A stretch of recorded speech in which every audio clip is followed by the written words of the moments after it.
आकाशवाणी लखनऊ से प्रस्तुत हैं प्रादेशिक समाचार।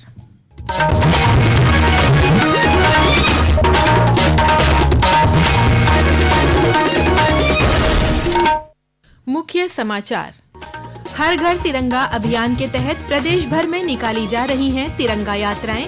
उप मुख्यमंत्री ब्रजेश पाठक ने कानपुर में कहा, प्रधानमंत्री नरेंद्र मोदी के आह्वान पर घर घर पहुंचा ये अभियान। अयोध्या में श्री राम जन्मभूमि मंदिर में लागू हो गया नया ड्रेस कोड। 15 अगस्त से नई पोशाक में नजर आएंगे अर्चक। एक पेड़ मां के नाम अभियान के तहत 15 अगस्त को प्रदेश के सभी जनपदों में लगाई जाएगी वंदे मातरम वाटिका।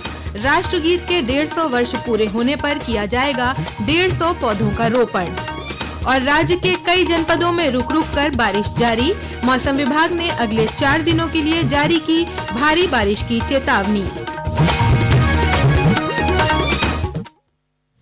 नमस्कार, प्रदेश के समाचारों के साथ मैं तनवीर फातिमा और अब समाचार विस्तार से। हर घर तिरंगा अभियान के तहत प्रदेश भर में तिरंगा यात्राएं निकाली जा रही हैं। राजधानी लखनऊ के हजरतगंज क्षेत्र में निकाली गई तिरंगा यात्रा में जीपीओ और पोस्ट ऑफिस के अधिकारियों और कर्मचारियों ने बड़ी संख्या में भाग लिया। अयोध्या में गांधी पार्क के सामने से शुरू हुई यात्रा का शुभारंभ राज्यसभा सांसद डॉक्टर दिनेश शर्मा ने किया। वहीं बाराबंकी में जनपद के प्रभारी मंत्री सुरेश राही तिरंगा यात्रा में शामिल हुए। बिजनौर में राज्य मंत्री कपिल देव अग्रवाल की अगुवाई में तिरंगा यात्रा निकाली गई। मैनपुरी में अभियान के तहत पोस्टर मेकिंग प्रतियोगिता आयोजित की गई। फतेहपुर में स्कूली बच्चों ने 2 किलोमीटर लंबी तिरंगा मानव श्रृंखला बनाई। मऊ में प्रदेश के परिवहन मंत्री दयाशंकर सिंह के नेतृत्व में तिरंगा यात्रा निकाली गई। कानपुर में उप मुख्यमंत्री ब्रजेश पाठक तिरंगा यात्रा में शामिल हुए। इस अवसर पर उन्होंने कहा कि प्रधानमंत्री नरेंद्र मोदी के आह्वान पर हर घर तिरंगा अभियान प्रदेश के कोने कोने तक पहुंचा है। आदरणीय प्रधानमंत्री नरेंद्र मोदी जी के आह्वान पर पूरे प्रदेश में तिरंगा अभियान घर घर पहुंच रहा है। मैं प्रदेश वासियों से, कानपुर वासियों से अपील करता हूं, घर घर तिरंगा अभियान में शामिल होकर के अपने घर पर तिरंगा फहराएं और बिठोर के हमारे जो स्वतंत्रता संग्राम सेनानी रहे हैं, जो स्वतंत्रता संग्राम सेनानियों का गढ़ रहा है, यहाँ से ऐसी शुरुआत करें कि अपना राष्ट्र प्रेम, अपना राष्ट्र प्रथम की भावना से हम घर घर जाएंगे और माननीय मोदी जी के नेतृत्व में, माननीय योगी जी के नेतृत्व में अपने प्रदेश को नंबर 1 पर ले जाने का काम करेंगे। प्रदेश के कैबिनेट मंत्री डॉक्टर संजय निषाद कानपुर देहात में तिरंगा यात्रा में शामिल हुए। इस यात्रा में स्कूली बच्चों और स्थानीय नागरिकों ने लगभग 1200 फीट लंबे तिरंगे के साथ हिस्सा लिया। प्रदेश के उद्यान मंत्री दिनेश प्रताप सिंह बहराइच में तिरंगा यात्रा में शामिल हुए। इस मौके पर उन्होंने तिरंगा अभियान के लिए प्रधानमंत्री का आभार व्यक्त किया। मैं धन्यवाद देता हूं अपने देश के प्रधानमंत्री जी और उस विचारों को, उस सोच को जो आज पूरे देश में एक साथ हर घर तिरंगा फहराया जाएगा। पूरे देश भर के कोई गांव, गली, शहर, नगर कुछ भी नहीं बचेगा जहां तिरंगा ना हो। और ये सोच जो डेवलप हुई है, ये संदेह मुझे भारत के प्रति, अपने देश के प्रति एक करने के लिए, संगठित होने के लिए एक बढ़िया अवसर देती है। अयोध्या में श्री राम जन्मभूमि मंदिर की व्यवस्था में बदलाव के क्रम में रामलला की सेवा में लगे सभी अर्चक अब एक समान ड्रेस में नजर आएंगे। धार्मिक समिति ने अर्चकों के लिए ड्रेस कोड तय कर दिया है, जिसे 15 अगस्त से लागू किया जाएगा। धार्मिक समिति के सदस्य राजकुमार दास ने बताया कि नए ड्रेस कोड के तहत सभी अर्चक पीत वस्त्र धारण करेंगे। हमारी संत समिति ने निर्णय लिया है कि वो सूचीबद्ध जो यानी कि सिला हुआ वस्त्र ना हो, ऐसा रेशमी सिल्क का वस्त्र होगा, नीचे धोती और ऊपर उत्तरीय होगा। शरदकालीन ऋतु में ऋतु के अनुसार होगा वस्त्र, लेकिन कलर वही रहेगा, पीत वस्त्र में रहेंगे सभी लोग, ये तय किया गया है। संसद के दोनों सदनों की कार्यवाही अनिश्चित काल के लिए स्थगित कर दी गई है। पिछले महीने की 20 तारीख से शुरू हुआ मॉनसून सत्र आज संपन्न हो गया। इस दौरान 25 दिनों में 19 बैठकें हुईं।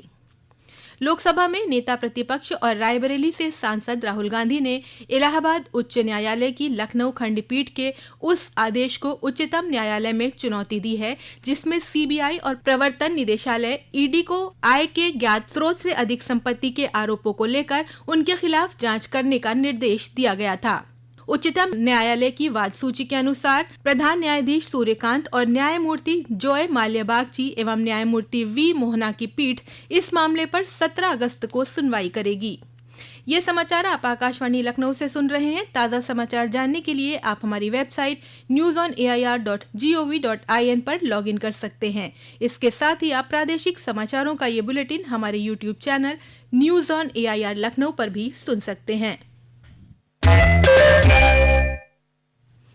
राज्यपाल आनंदीबेन पटेल की अध्यक्षता में आज झांसी में बुंदेलखंड विश्वविद्यालय का 31वां दीक्षांत समारोह आयोजित हुआ। दीक्षांत समारोह में 34,947 विद्यार्थियों को उपाधियां प्रदान की गईं। कार्यक्रम को संबोधित करते हुए राज्यपाल ने विज्ञान और तकनीक की आवश्यकता पर बल दिया। जल प्रबंधन हम लोग 5 करोड़ का खर्च करके एक सुंदर भवन बनाया नालंदा। इसमें 3 प्रकार का बच्चों को हुनर सिखाया। एक 28 लाख रुपया का खर्च करके इसरो का बड़ा सेंटर बनाया। इसरो के चेयरमैन खुद ये देखने के लिए आए और हमारे बच्चों को तैयार किया। और आज 6ठी, 7वीं, 8वीं कक्षा के बच्चे जिस तरह उसका दिखाते समझाते हैं कि है क्या टेक्नोलॉजी, हम गगनयान के लिए क्या काम कर रहे हैं, चंद्रमा की धरती पर हम कैसे उतरे, ये सब आज इतने होशियार हो गए हैं। मैं जानता हूँ तो मुझे भी समझाया। प्रदेश के वन विभाग की तरफ से एक पेड़ मां के नाम अभियान के तहत 15 अगस्त को सभी 75 जनपदों में वंदे मातरम वाटिका स्थापित की जाएगी। इसके लिए वन विभाग ने तैयारियां शुरू कर दी हैं। अपर प्रधान मुख्य वन संरक्षक सामाजिक वानिकी दीपक कुमार ने बताया कि इस विशेष अभियान में आम नागरिकों की व्यापक भागीदारी सुनिश्चित होगी। एक रिपोर्ट। प्रत्येक जनपद में एक चयनित स्थान पर 150 पौधों का रोपण किया जाएगा, जो राष्ट्रगीत वंदे मातरम के 150 वर्ष पूरे होने के अवसर पर प्रकृति को समर्पित श्रद्धांजलि होगी। वंदे मातरम वाटिका में स्थानीय परिस्थितियों के अनुरूप छायादार, फलदार और पर्यावरण संरक्षण में उपयोगी प्रजातियों के पौधे लगाए जाएंगे। अवध वन प्रभाग के प्रभागीय वनाधिकारी सितांशु पांडे ने बताया कि स्वतंत्रता दिवस पर कुकरेल पिकनिक स्पॉट में वंदे मातरम वाटिका को विस्तार दिया जाएगा। यहाँ एक अशोक चक्र बनाया गया है। इसकी 24 तीलियों के बाहर के क्षेत्र में अशोक के पौधे लगाए जाएंगे। समाचार कक्ष से राघवेंद्र त्रिपाठी। रक्षाबंधन पर्व के लिए प्रदेश सरकार ने व्यापक परिवहन व्यवस्था की तैयारी शुरू कर दी है। परिवहन राज्य मंत्री दयाशंकर सिंह ने 26 से 31 अगस्त तक प्रदेश में अतिरिक्त बसों के संचालन के निर्देश दिए हैं। परिवहन मंत्री ने कहा कि त्योहार से पहले और उसके बाद यात्रियों की संख्या को देखते हुए परिवहन निगम को अधिकतम बसों का संचालन सुनिश्चित करने के निर्देश दिए गए हैं। विशेष रूप से पूर्वी उत्तर प्रदेश की ओर यात्रियों की अधिक आवाजाही के मद्देनजर इस दिशा में अतिरिक्त सेवाएं बढ़ाने पर जोर दिया गया है। यात्रियों की मांग के अनुसार लखनऊ और कानपुर समेत विभिन्न प्रमुख गंतव्यों के लिए भी अतिरिक्त बसें चलाई जाएंगी।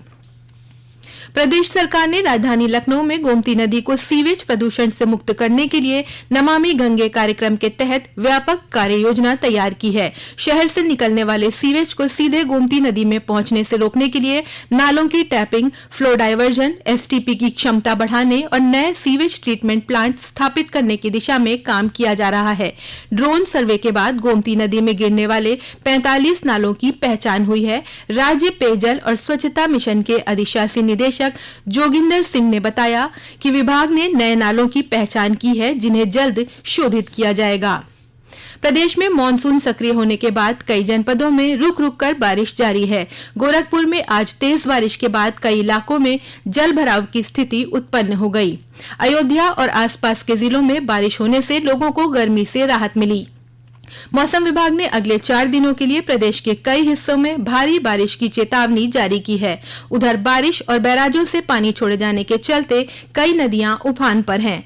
बदायूं और फर्रुखाबाद में गंगा नदी, लखीमपुर खीरी में शारदा और बाराबंकी व अयोध्या में घाघरा खतरे के निशान के करीब बह रही हैं।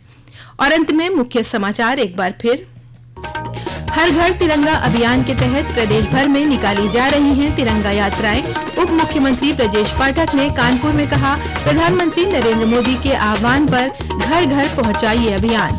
अयोध्या में श्री राम जन्मभूमि मंदिर में लागू होगा नया ड्रेस कोड, 15 अगस्त से नई पोशाक में नजर आएंगे अर्चक। एक पेड़ मां के नाम अभियान के तहत 15 अगस्त को प्रदेश के सभी जनपदों में लगाई जाएगी वंदे मातरम वाटिका।